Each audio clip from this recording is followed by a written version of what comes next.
pabiben.com શરૂ કરવાની પ્રેરણા તમને કેવી રીતે મળી?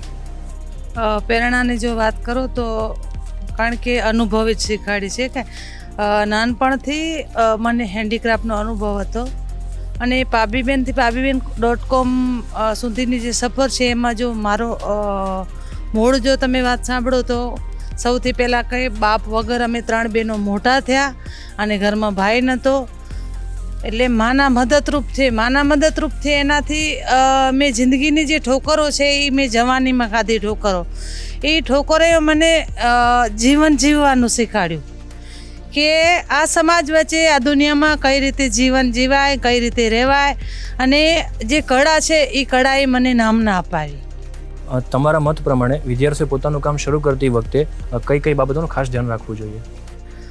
વિદ્યાર્થીઓ જે એમનું શિક્ષણ પૂરું થાય અને જ્યારે એન્ડ હોય ત્યારે એમની અંદર ખરેખર શું હુનર છે એ હુનરને સૌથી પહેલાં ઓળખી લેવો જોઈએ અને એ હુનરને ક્વોલિટી વાઇઝ કઈ રીતે આપણે જીવનમાં ઉતારી એ એમનો પહેલો ધ્યેય રાખવો જોઈએ.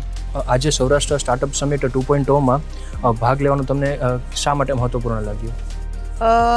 મને મહત્વપૂર્ણ એટલા માટે લાગ્યું કે જે વિદ્યાર્થીઓ છે એ પોતાની કારકિર્દીમાં હવે કંઈક કરવા માગે છે તો એમને અમારા જેવા ગામડાઓના બહેનો જો આ રીતે ફેસ ટુ ફેસ પોતાનો અનુભવ બતાવે તો એમને કંઈક કરવા માટે સરળતા લાગે અને એમના જીવનમાં વિદ્યાર્થી ઉતારી શકે કે ગામડાના એક ખાલી 4 ધોરણ સુધીના બેન ભણેલા જો આટલું કરી શકે તો આપણે તો ગ્રેજ્યુએટ છીએ, આપણે કેમ ન કરી શકીએ?